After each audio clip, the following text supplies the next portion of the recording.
Federico, it's that time of the year. It's time for the annual MacStories Selects Awards, and they're brought to you by Mac Stadium and Memberful. Mac Stadium is, of course, the sponsor of the entire Selects Awards this year. How you doing today? I'm doing fantastic, John. Thank you. I'm very happy that it's MacStories Selects season again. This is my I think this is my favorite time of the year, alongside WWDC. The whole process for coming up with nominees and discussing them, involving club members. All kinds of club members have been involved this year in the choosing of the Reader's Choice Award. We're adding a new award, a brand new award this year that we're going to talk about that later with a special guest. It's exciting. I'm very excited. Yeah, it really ends up, it punctuates our year. It kind of puts, the period at the end of the sentence for 2021 for MacStories. And it's always nice to kind of pause and reflect on what the best apps we've seen during the course of the year are, and then share them with our readers and honor those people who have worked so hard to bring those apps to us. So we are going to run through these relatively quickly, because we are going to have a town hall, the special town hall tomorrow for Club MacStories Plus and Premier members who can join us in our Discord for a live audio discussion of all the award winners this year. And Alex is going to join us for that as well. So if you haven't joined, go to plus.club to join the club and listen in on that and ask questions, because I'm sure people have their own opinions about what their favorite apps are and maybe have some questions about ours. So we'll be taking questions and kind of talking a little bit more about each one of these apps. Okay, Federico, without further ado, why don't we dive in? All right. I want to start with the Best New App Award. This award is meant to indicate our favorite new app, a brand new app that came out in 2021. And the award winner for MacStories Selects Best New App of 2021 is Noir. Noir is an excellent Safari extension that dynamically and intelligently applies dark mode to any website, even if they don't have a native dark mode. We have previously covered Noir in a roundup of Safari extensions for iOS and iPadOS 15. Native Safari extensions, of course, launched on macOS Big Sur last year. They are new on iPhone and iPad this year. They're one of the big changes to Safari that we really like. And we also mentioned Noir on App Stories a bunch of times. Noir is a fantastic example of taking advantage of a brand new system technology, in this case, Safari extensions for iPhone and iPad, and blending it with an intuitive design and power user options. Noir is available everywhere, iPhone, iPad, and Mac, syncs with iCloud, and at a high level, it's the kind of extension that you can just activate once and leave it enabled and let it do its thing in the background. Because the way that it works is Noir analyzes each website's main theme colors. And whenever you want to switch that website to like forcing a dark mode, Noir chooses dark mode colors that match the original website's aesthetic. They keep that, and that could also keep the highlights of the layout of the page and a good level of contrast between multiple elements. You can use Noir by letting it follow the system dark mode appearance, or you can manually enforce it on specific websites.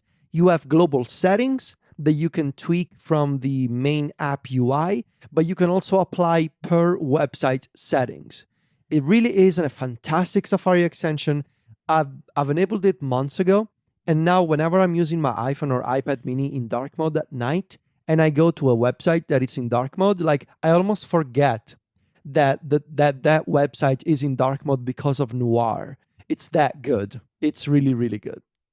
Yeah, I think that's what one of the keys of Noir is, that it's so good that it just kind of fades into the background. Our runner-up this year, Federico, is Mela, which is a recipe app from Silvio Rizzi, who is the creator of Reader and Reader 5. And it's this recipe app. I didn't really go into 2021 thinking that one of my favorite apps of the year would be a recipe app.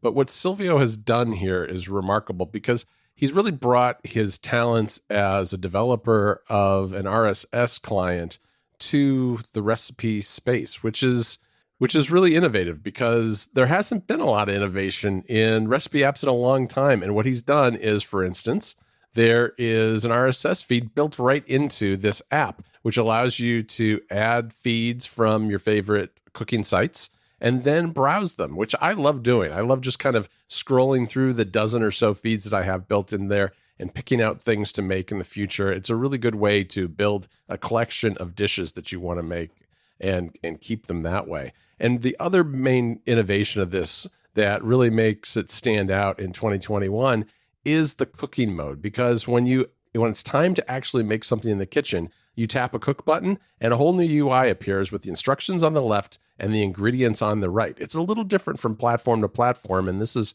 across everything from iPhone, iPad to Mac. But I use it with the iPad, and when you do that, the instructions are on the left, the ingredients are on the right, and it enters kind of a focus mode with really nice, big, contrasty text where each individual ingredient and each individual step is highlighted, and then you can quickly tap the screen to kind of move from instruction to instruction. It's just super easy when you're moving around the kitchen and trying to look at the screen and read something from a distance and to move through when your hands might be messy and that sort of thing. So congratulations to Mela. All right, best app update. This award is meant to point out apps that have gone through major updates through 2021, and this is always a challenging one because we cover a ton of app updates both on MacStories and MacStories Weekly. But the winner for the best app update of 2021 was really clear to me, and I managed to convince both you and Alex that it was worth giving out this award to Tweetbot 6. Tweetbot 6 came out early in 2021. And honestly, when it first came out, I was kind of underwhelmed by it because it looked pretty much similar to its predecessor, which was a paid upfront app. Tweetbot 5 was a regular paid upfront app on the App Store. And Tweetbot 6 was switching to a subscription model. And I couldn't understand why, because it mostly looked the same. But here's the thing. With Tweetbot 6, Tapbots has adopted the modern V2 Twitter API, so the brand new Twitter API. And by switching to a subscription model and adopting that API, they have been able to constantly iterate on Tweetbot 6 throughout the course of 2021. They have continuously added brand new themes, icons, features based on the new Twitter API, such as the ability to create polls or limit who can reply to your tweets, or even in version 6.7 that came out last week or a couple of weeks ago, you can now switch between your pinned timelines, which is a feature that was previously exclusive to the Twitter app. You can now use in Tweetbot. And in addition to those features, they're also taking advantage of the modern APIs on iOS and iPadOS to do things like native keyboard shortcuts on iPad or timeline widgets and even Excel widgets on iPadOS 15. So I really believe that Tweetbot 6 is a fantastic example of relaunching an existing product and having a clear vision as to what you want to be able to do next, combining that with new modern technologies and a sustainable business model. And I mean, the facts here are speaking for themselves. Tapbots has continuously updated Tweetbot 6 in 2021. And for that reason, I think it's absolutely deserving of the Best App Update award for MacStories Selects 2021. Absolutely. They've done a terrific job in 2021. Our runner-up for Best App Update is Sofa 3 by Sean Hickman. And this is an app that has worked its way onto my main home screen of my iPhone for tracking movies, books, TV shows, music, video games, really just about anything, because it's a downtime organizer. And with 3, Sean Hickman really did a fantastic job of making it flexible enough that people can make it their own, really. You know, it's been known since Sofa was released for its theming. But with version 3, what really sets it apart is that you can kind of track things however you want. You don't have to just make a list of movies and then a separate list of music. You could make a Friday night list, which is a combination of movies you want to watch and video games you want to play that you might want to do on a Friday night. And there's this concept of something called the shelf. And the shelf is a new category that spans all the different lists that you create. In each individual list you create, there's a row at the top with thumbnails of the media that you've added to the shelf for that list. And it can serve whatever purpose you want. A lot of people use it for an up next queue or a in process queue if it's something like a video game that takes you multiple days to complete.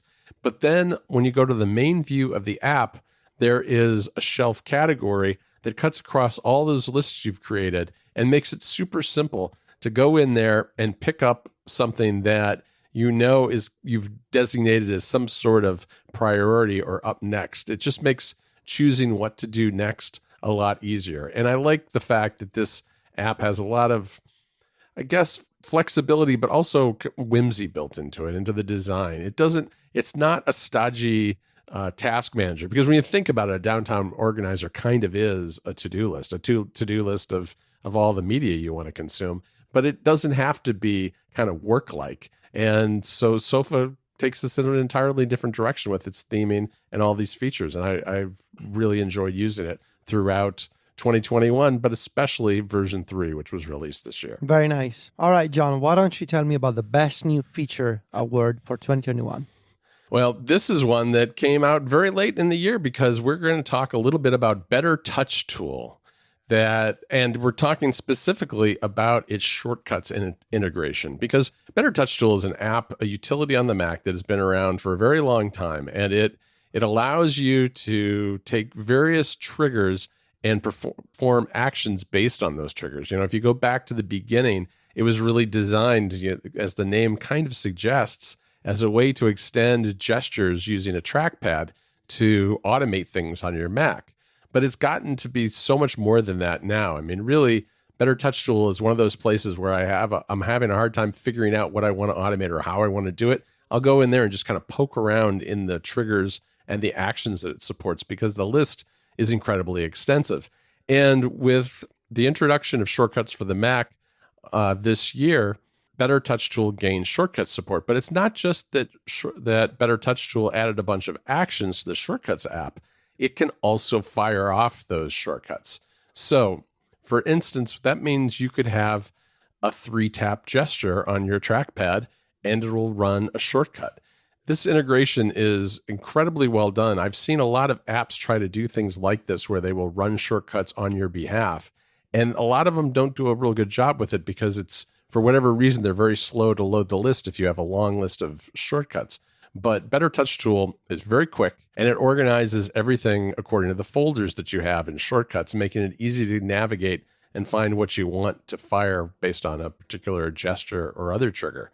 And then if you move over to shortcuts itself and look at the actions that are donated by BetterTouchTool, there are over 40 of them. I mean, it's literally, if it's not all of the features of BetterTouchTool, it's awfully close, because there's so much you can do here. I've been exploring it for weeks now, and it's been kind of my go-to when I get stuck where there's a gap in maybe something that Apple doesn't offer in terms of a system level action. I immediately go over to BetterTouchTool because it's got so many different things that you can do there and a whole bunch of parameters that can be set that it really enables the ability to create some really sophisticated shortcuts on the Mac. So congratulations to Andreas Hegenberg for BetterTouchTool and the shortcuts support this year, because that is 2021's best new feature in the MacStories Selects Awards.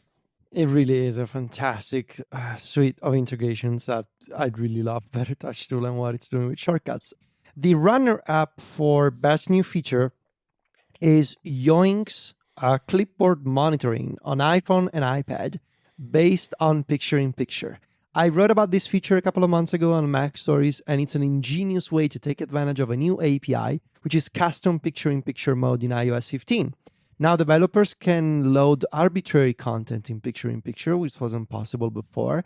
And the developer of Yoink figured out a very clever way to use this in order to keep Yoink running in the background at all times and monitoring changes to the system clipboard, basically achieving what we've long wished was possible on iOS and iPadOS, which is have a real clipboard manager. And Yoink figured this out by playing essentially a silent video in picture. And that video that you can swipe off the screen because it's a native picture-in-picture window. You can make it smaller, you can swipe it out of view, but that picture-in-picture keeps Yoink running in the background. And you can even take advantage of the playback controls on the picture-in-picture floating window to either stop clipboard monitoring or only monitor changes to the clipboard for specific types, such as text that you copy to the clipboard or images that you copy to the clipboard. It's very clever. Apple has not removed it from the App Store. They actually featured Yoink on the App Store, and there's a nice parallel here between this story and something else we're going to talk about in a few minutes. There is. But this is a very clever integration. I love Yoink and what they've been able to do here with picture-in-picture clipboard monitoring. So go check it out if you haven't. It's available on iPhone, iPad, and the Mac. But this feature, of course, is more impressive on iPhone and iPad because Yoink normally cannot run in the background. This episode of App Stories and the entire MacStories Selects Awards for 2021 is brought to you by Mac Stadium. Orca is Mac Stadium's virtualization layer created for Mac build infrastructure that allows Mac and iOS developers to orchestrate Mac OS in a cloud environment using Kubernetes on genuine Apple hardware. Soon, Orca 2.0, which is currently in beta, will be released, allowing developers to harness the combined power of Apple's M1 chip architecture and Orca for the very first time.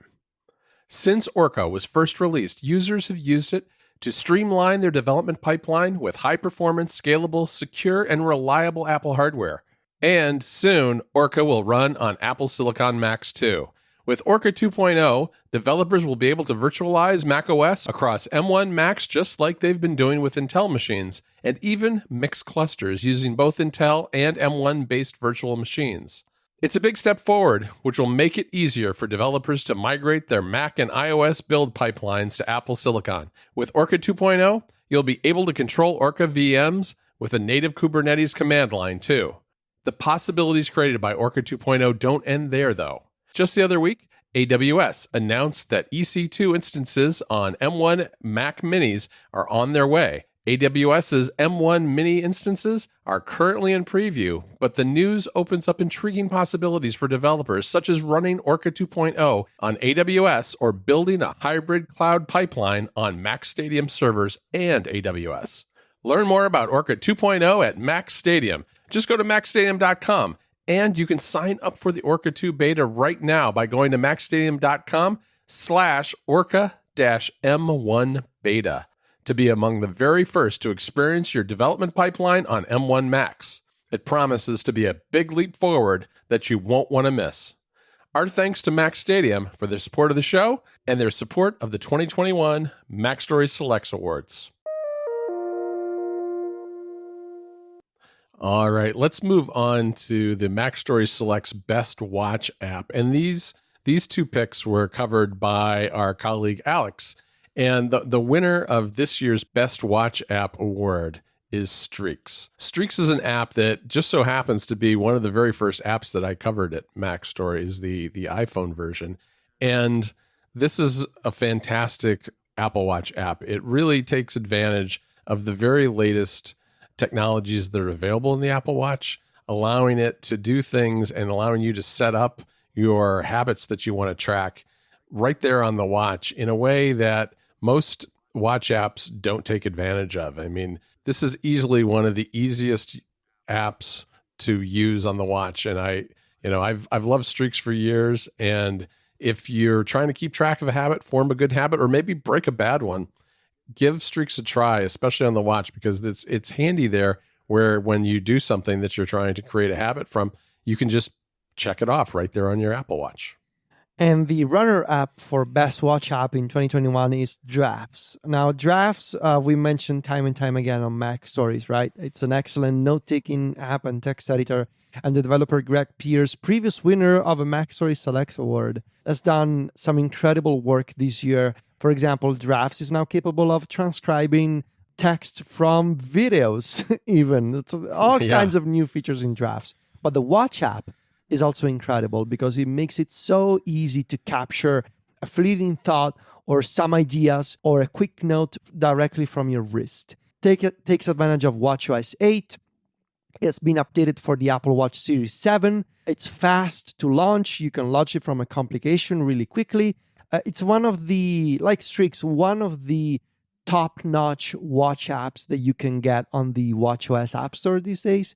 And so we felt like it was an ideal candidate for the runner-up of best watch app for MacStories Selects 2021.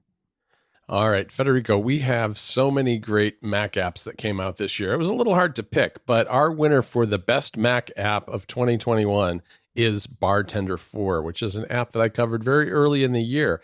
And Bartender's an app. It's not by no means a new app, but it's been one that I've relied on for many, many years. And kind of like Noir, as you were discussing at the very top of this show, it fades into the background and it's become kind of the way my Mac works. I don't really think about Bartender a lot, but with version 4, it got so much better. Not only can, and here's the funny thing too, I guess, is that it came out at the beginning of the year and now it's the perfect companion for anybody who has a MacBook Pro with a notch because it has the Bartender bar where you can hide away some of your menu bar items.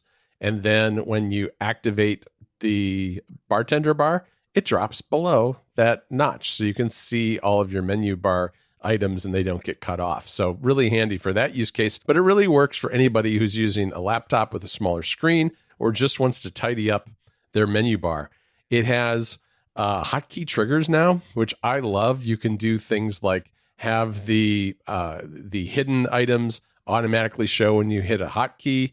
There's search built in, so you can use a hotkey to trigger something that's a lot like Spotlight search, where a little text field opens up, you start typing, and you can immediately pick one of the items in your menu bar and activate it that way. It's a really powerful app, and it works better now than it ever has. There's even, if you want to go really deep, you can trigger your menu bar to do different things depending on both scripts and changes in images. So maybe you have an item in your menu bar that changes color to kind of indicate an alert or something else has changed about that particular app. You can set it up so when that image changes, then the item will be activated and you can work on it from there. So fantastic app, one that I think anybody who's using a Mac really should own.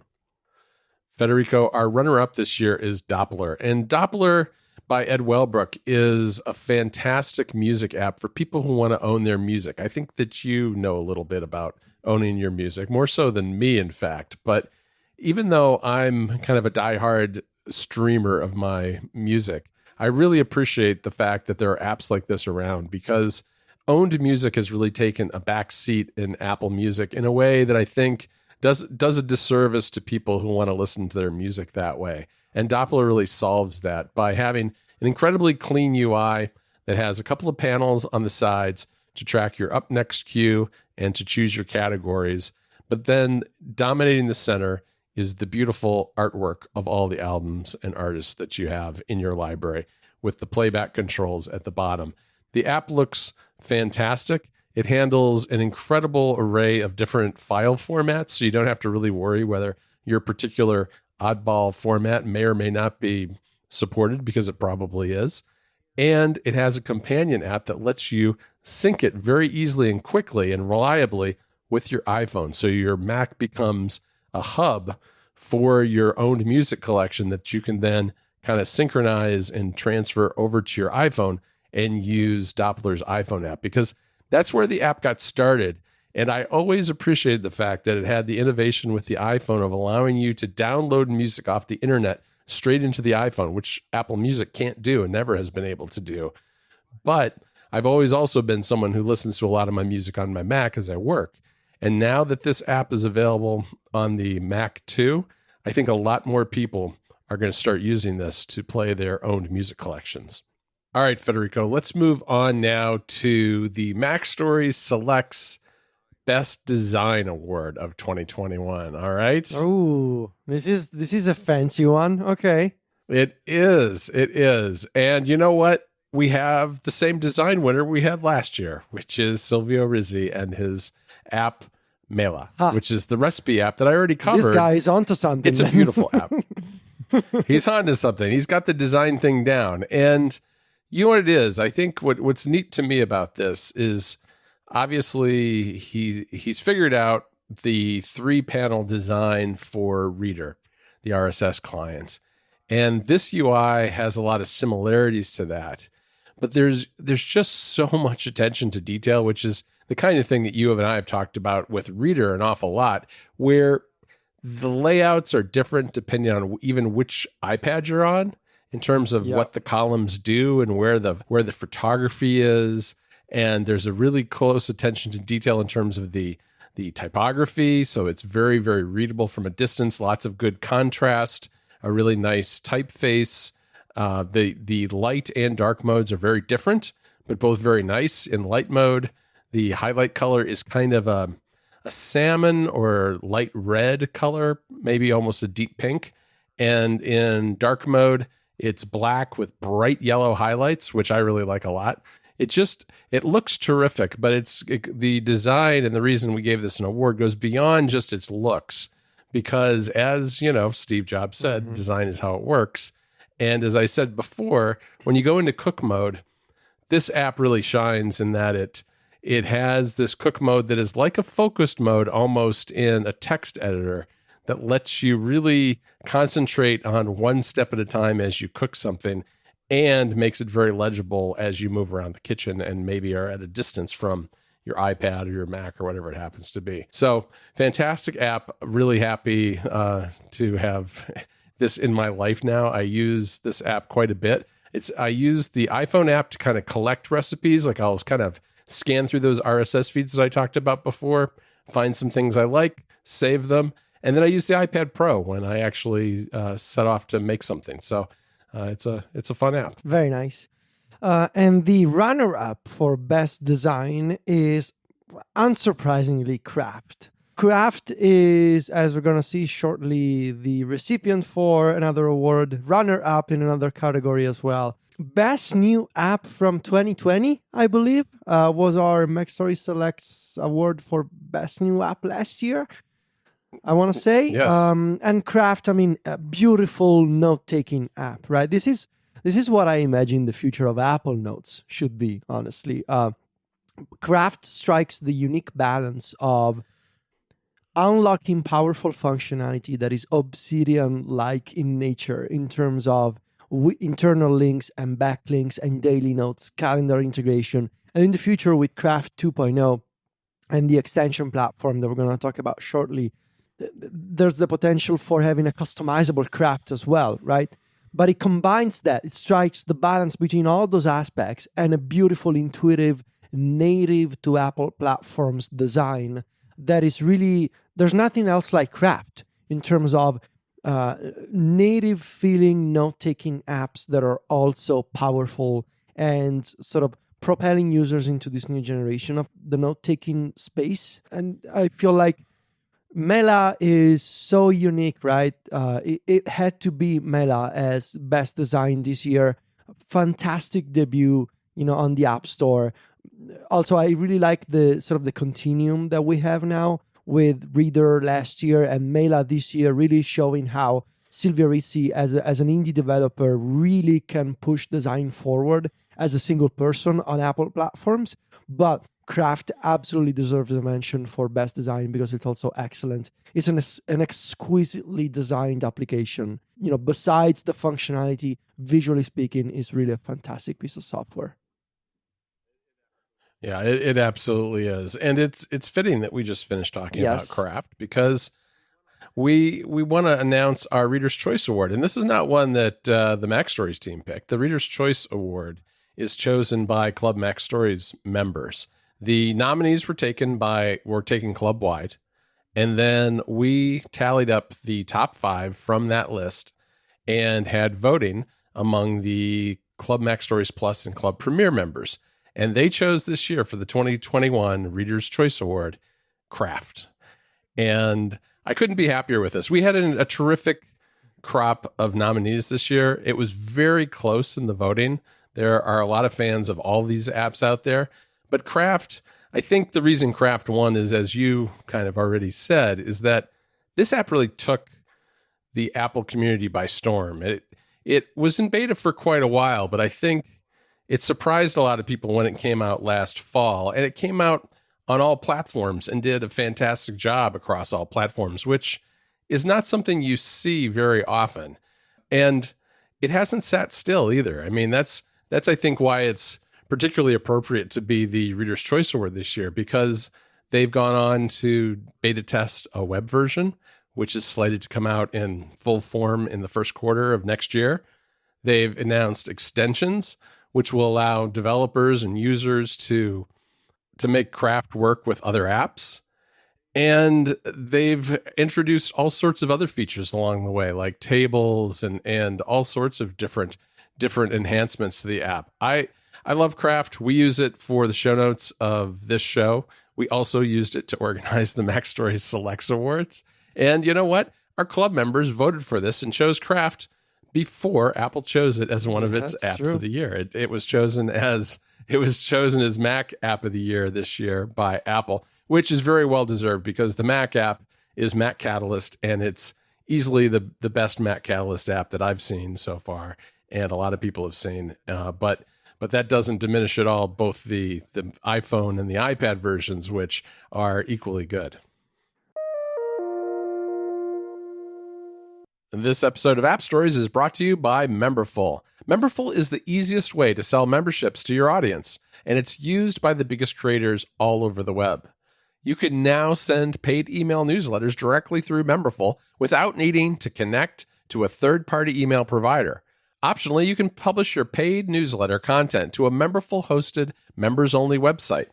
Memberful fades into the background and lets your brand shine. There are no additional fees if you sign up for a Memberful Pro or Premium plan. Plus, you'll save money compared to other popular hosted newsletter platforms. Setup is super simple. Just click a few buttons and start earning. You can also take more ownership or control of your membership business and seamlessly integrate with the most popular email newsletter services. Memberful allows you to build sustainable, recurring revenue by selling memberships to your audience. You've got full control and ownership of your audience, your brand, and your membership. And Memberful includes everything that you need to run a great membership program. Things like custom branding, gift subscriptions, Apple Pay, free trials, and lots more. We've used Memberful for years at MacStories for our club. It's got all the features that we've ever needed and a whole lot more. And it puts us in control of the relationship with our members. All right, to get started for free with no credit card required, just go to memberful.com/appstories and make sure you use that URL so they know you came from the show. Again, to check out Memberful and all it can do for you and your membership, go to memberful.com/appstories. Our thanks to Memberful for their support of the show. All right, it is time for the big one, John, the MacStories Selects App of the Year award. Yes. And I'm very pleased about this one because it's an app that I feel very strongly about. It's that kind of feeling that I've had only a couple of times in my career at MacStories over the past 12 plus, almost 13 years. The app of the year for MacStories Selects 2021 is Obsidian. Now, this may not surprise you because we've been on the Obsidian beat for quite a while at this point. Yes, we have. We've already done a couple of App Stories episodes and recently I've done about 5 parts of my Obsidian series on Cloud MacStories. The first installment I've published also for free on MacStories. I've done a bunch of shortcuts for Obsidian. We talked about it on App Stories. I covered it on my other show, Connected, as well. Obsidian is the app of the year because I hadn't felt so liberated, if you will, by a text editor / note-taking app since 2013. That's when editorial came out. And Obsidian is even more powerful than editorial ever was. Obsidian at a high level is a note-taking app that uses Markdown as its file format. It stores files as plain text documents in the file system, whether you use the Finder or files on iPhone and iPad, or the File Explorer or Windows, it doesn't matter. It stores its database as documents. But the real power of Obsidian lies in the connections that it can build between those notes. Obsidian has amazing linking capabilities. You can reference a note inside of a note. You can reference a section of another note in the document you're working on. You can see backlinks to the current note. I would say there are maybe 3 major pillars to Obsidian. Linking, incredibly fast keyboard-driven operations, right? Whether Yes, this is what I was going to say. Whether it's about opening documents, navigating between documents, or triggering any command, any functionality of the app is only a couple of keystrokes away.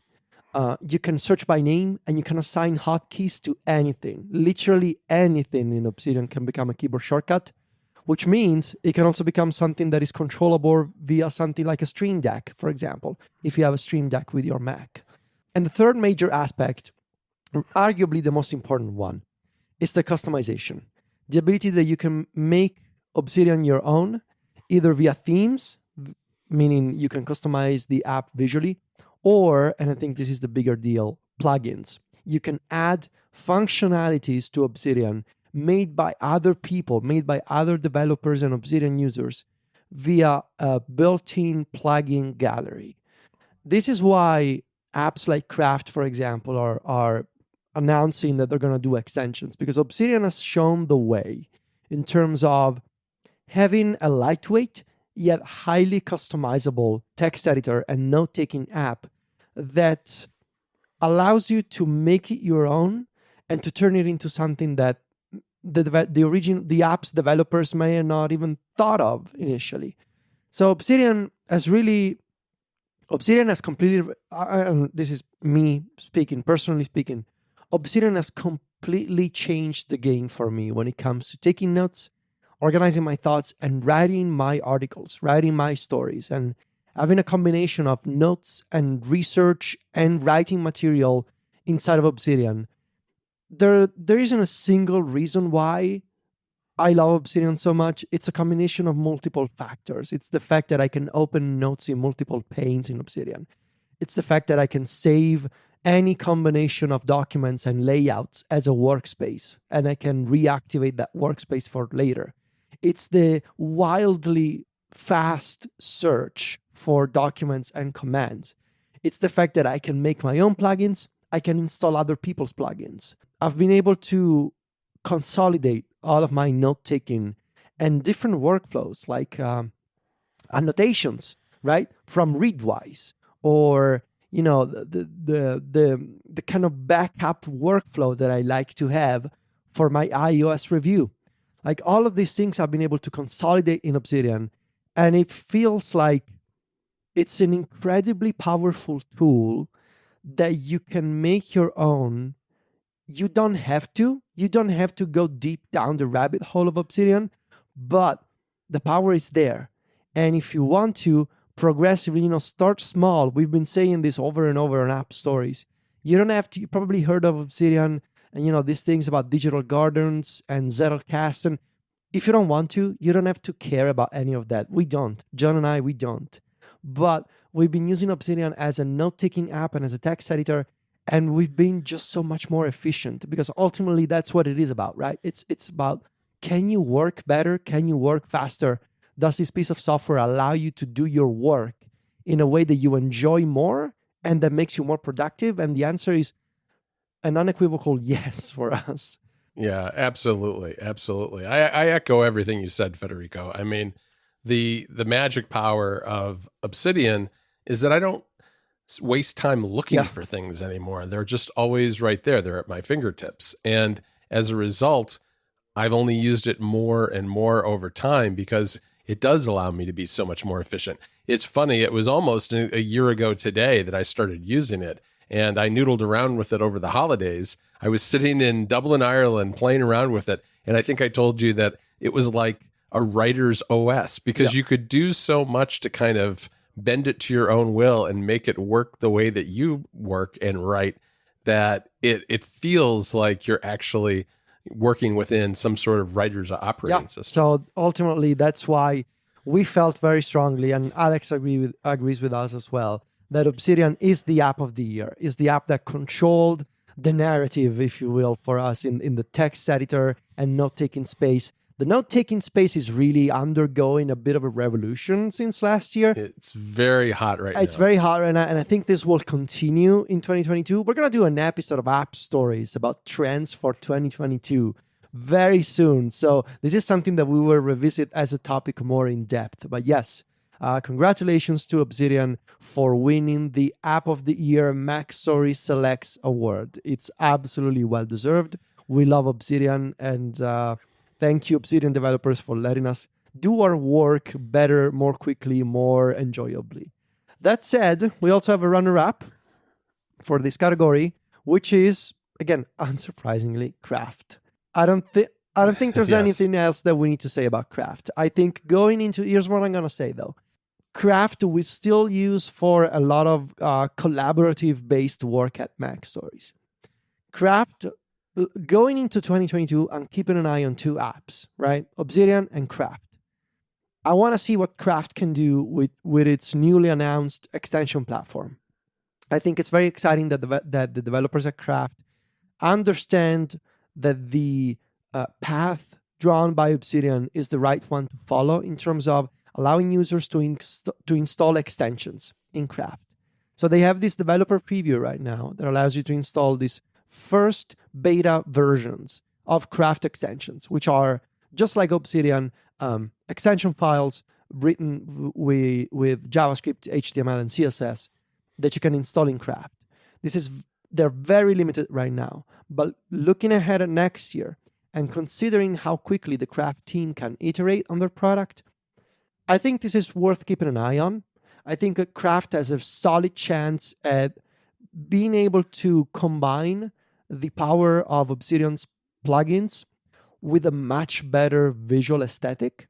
So while we don't use Craft for personal note-taking and long-form writing anymore, we believe it was also, it was one of the two apps that really defined the year in our community in terms of new apps, new software that people are excited about.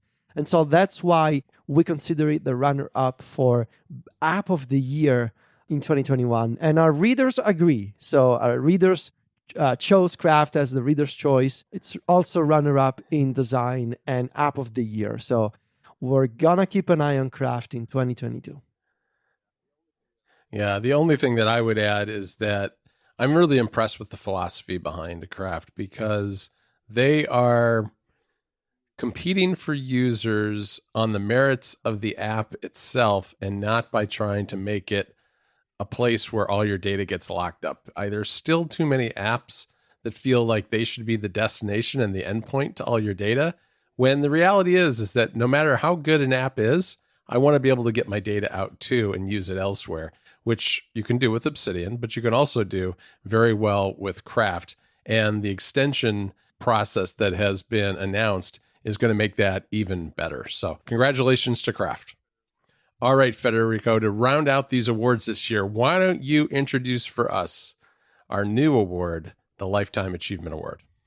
So one of the things that we are doing this year with MacStories Selects is a brand new category, brand new award that we decided we would start, giving out to winners and celebrating this year, which is the Lifetime Achievement Award. And John has gone more in depth as to why we wanted to establish a Lifetime Achievement Award this year on MacStories in the article that we did. But essentially, we realized the MacStories has been around for almost 13 years. It'll be 13 years in April.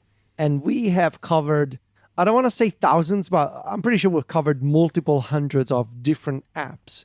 And some of those apps have been around for ages, have been around for multiple years. Since the beginning of MacStories, they've been constantly updated. They've been constantly, updated to match the latest technologies of iOS, iPadOS, macOS. And we felt like, we had an obligation to start celebrating these apps that have made App Store history. And so as we got together in person last month, John and I, we started discussing the idea of why don't we do a lifetime achievement award? And we put together a list of potential apps that we've been covering at MacStories ever since the very beginning.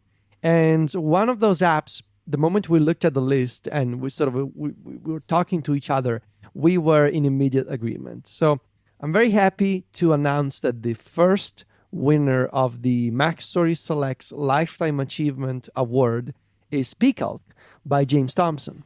And James is here with us today for a special segment. Hello, James. Hello. It's a great honor to be the first winner of this. Yeah, welcome, James. It's good to have you. I mean, PCalc, talk about MacStories being around for 13 years.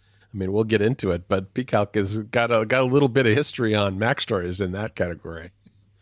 Yeah, I don't want to think about how old Federico is versus how old my app is, but yeah. They're about the same age, almost. Yeah.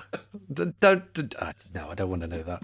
I think I said, like, when I first heard about this award, isn't this the award that they give to people in the Oscars just before they die? Oh, no. I hope not. I hope not. I hope you can. I hope we can keep covering PCalc for many years to come. But really, that's exactly. I'm sorry, where I wanted to start, because it is unusual to find that kind of application that has been around for so many years, for 3 decades. You're going in. PCalc will turn 30 next year, I believe. Yep. 1992, 2022. And what really sticks out here, I think, is we're used to this fast-paced, ecosystem with the App Store, where there's a new app that comes out, everybody, is talking about it, and then maybe gets a bunch of updates, and it disappears after 6 months, never to be seen again. But PCalc is different, and it's one of the few apps that has been around forever, since day one of the iPhone App Store, iPad App Store. You've seen multiple transitions on Apple platforms. And so that's where I wanted to start. How does it feel to keep working on the same thing, even though it's not technically the same thing, right? Because the app has changed multiple times over 3 decades, but it's still PCalc. And how does that make you feel? It was never supposed to last this long. When I started out, when I wanted to learn how to program the Mac when I was at university, I just wanted to write like a small app to, find my feet with the Mac OS toolbox. And I thought a calculator was a small enough project that I could just do that, and then I would move on and I would write my real app.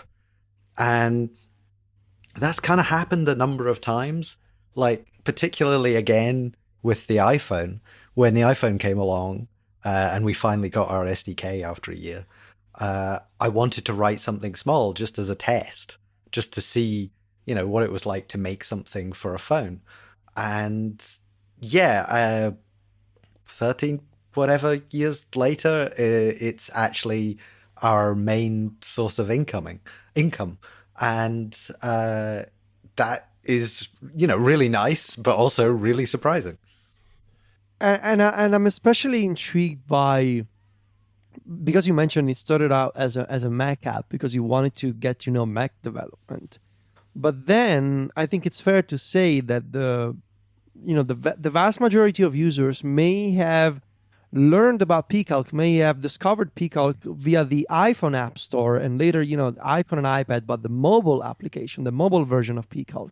And so looking back, how do you think that was like a major turning point for PCalc as a business, PCalc as an app? Was it the App Store? Oh, absolutely. I mean, the thing, PCalc on the Mac, you've got basically a picture of a calculator on your screen. And yes, you're using the keyboard to drive it, or you're clicking on it or whatever. But it's still kind of, you're separated from the actual app by a bit. And when it was on the phone for the first time and I was using it, it's like, well, this is just a thing. It's, PCalc, the device has become PCalc, and, you're holding it in your hand and the interaction is so much closer. And I think that was the point where it stopped being like a simulation of a calculator, if you see what I mean, and became an actual calculator.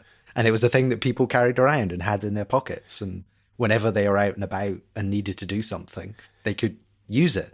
And I think that is the point where, it actually became, I mean, I think it was always a viable product. But that was the point where I think it really took off. Yeah, it's really interesting because I think PCalc, more so than many iOS apps, really is the perfect fit for an iPhone because calculators are roughly that size. So it's just like a natural extension of what people were familiar with calculators. Yeah, absolutely. And it can do things that a calculator can't do, like a physical one. Like you can reorder the buttons and you can do all that stuff. So, I don't want to say I've gone beyond calculators because that's silly. But you know what I mean? It's kind of like it is that perfect form factor. I want to talk about a couple of features of PCalc that have sort of captured the, if you will, the cultural zeitgeist in our community over the past few years. Uh-huh. One of them is the whole calculator widget story from a few years ago. Can you recall? Can you retell the story of what happened there? Oh, I can certainly recall it. So that was when Apple introduced widgets in the notification center. Yeah, and on the Mac they did their own little calculator widget, and they didn't do one on iOS. And so when I was playing around with the widget APIs, I innocently thought, well, let's see if it's possible to put PCalc in there, because there was a lot of restrictions. You could only use a very limited amount of RAM and all sorts of things. But I thought, this is a nice challenge. I'll see if I can put all of PCalc, or at least enough of PCalc, into a widget. And I did, and it worked, and it got featured on the App Store in the, I think it was iOS 8. Great widgets section. While it was being featured in the store, I was then contacted by Apple, who told me to remove it from the app or else. And it was kind of stressful. And yeah, there was some back and forth with App Review back then. App Review was slightly more capricious than it is these days. And, because I'd spent a long time on this and I was fed up, so I posted to Twitter, and that tweet just took off to the point where it started getting reported in like CNN and places like that. And I was like, oh no, this has gone badly wrong. What have I done? And, there's always a thing with Apple is like, you never want to become the story. Right. And I'd clearly become the story. And I got a lot of support from people around the world and from my friends and stuff. And I remember the person from App Review said that widgets weren't allowed to perform calculations, which was the phrasing of the time. And it was like, yeah, that's how code works. It's all calculations. Right. And anyway, to cut a long story short, like 4 days or something later, I got another call from somebody in App Review saying, it's all fine, just carry on. And that was the point where I kind of like opened the door a little bit to what you could do in a widget, because I think Apple had not anticipated developers trying to, stuff effectively small mini applications into the widgets, which a lot of people did after that point. Until such time as the new widgets came along. But that's another story. Yeah. And the second feature that I wanted to ask you about, sort of also, it's a nice way to wrap up, because it also, I think there's the, it also includes the question of like what's next for PCalc, right, over the next few years. The AR mode that you have. So you've built, is it fair to say you've built like an entire game or AR playground in PCalc's about screen? Yeah, I mean, like, okay. What happened there was, it is a long, complicated story where it actually started. But the idea was back then in, I think this was 2016, there was rumblings of Apple doing stuff with AR, whether they were going to do a headset or whatever. And they already had ARKit and APIs for it. And so I wanted to learn about 3D graphics, because I hadn't really done anything with 3D since university, and that was a long time ago. And so I just started messing around with SceneKit, which was Apple's kind of premier 3D engine at the time. And I got various things going, and by one point you could drive a little car around and stuff, and there's a little city to explore, and it's all very silly.